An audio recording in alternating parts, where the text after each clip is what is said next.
cette nouvelle vidéo qui, je l'espère, vous retrouve en forme. J'espère que vous l'êtes pour les fêtes de fin d'année, que vous allez en passer des superbes avec vos proches et que tout ira pour le mieux. Avant de vous parler de ce que je ressens pour le futur, je souhaiterais revenir sur ce qui se passe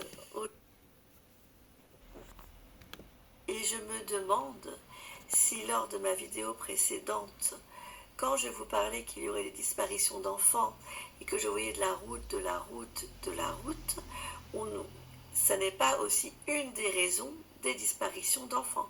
Ça peut. De toute façon, ils disparaissent. Ces bébés n'arrivent pas là par hasard. Et voilà, malheureusement, comme prédit, selon ce post de Bertani O'Leary du 8 février 2026, repris par Nat DeWolf sur le réseau X. Dernière nouvelle, je cite, des courriers d'Epstein récemment découverts révèlent que des filles mineures donnaient secrètement naissance à des bébés dans son complexe du ranch Zorro pour ensuite voir les nourrissons disparaître sans laisser de traces. Une adolescente plaignante a décrit avoir été forcée de servir de couveuse humaine. Son nouveau-né lui a été immédiatement enlevé à la naissance et on ne l'a plus jamais revu. Les documents indiquent également que des esclaves sexuels décédés ont été enterrés sur la propriété. C'est plus qu'inquiétant. Ils doivent rendre des comptes sur chaque bébé et chaque femme et savoir où ils se trouvent.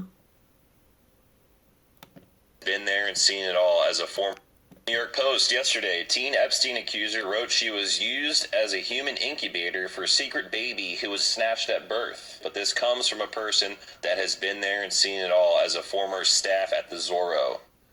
The material below was taken from Jeffrey Epstein home as my insurance in case of future litigation against Epstein. Sorry, no questions. What is damning about Jeffrey Epstein is yet to be written. Did you know somewhere in the hills outside the Zorro, 2 foreign girls were buried on orders of Jeffrey and Madam G. Both died by strangulation during rough fetish sex. And then he links videos of child pornography. Here it says sex with minor, underage girl sex, underage girl rape, suicide attempt, confession. This is video of this happening. Voici le témoignage de Juliette Briand lors de l'émission House of Maxwell. 18 avril 2022, je crois que c'est à propos du ranch Zorro, parce que c'était rituelique en fait.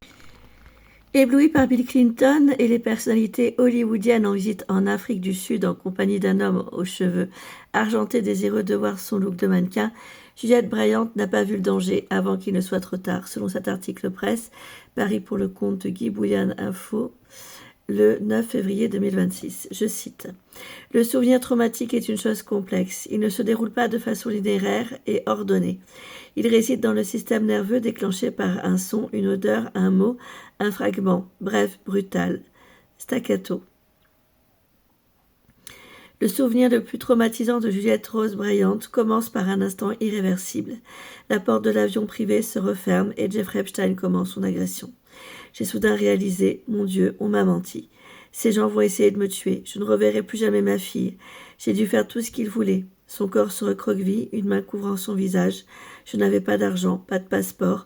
J'étais complètement seule. C'était comme la mort de mon vrai moi. L'horreur résidait non seulement dans la violation elle-même, mais aussi dans le contexte qui l'a rendu possible.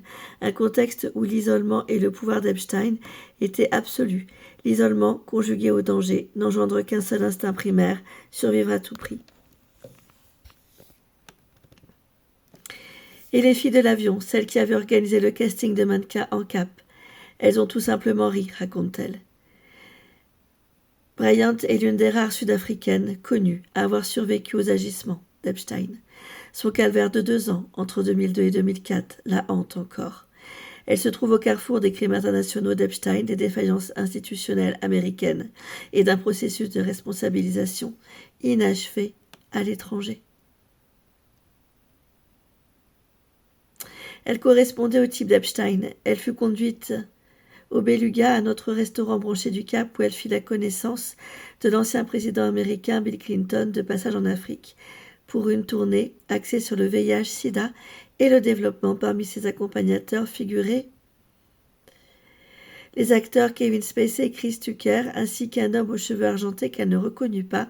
Je n'avais jamais rencontré de célébrité et encore moins un président, raconte Bryant. Impressionnant. Prenez soin de vous, à tout bientôt pour de prochaines vidéos.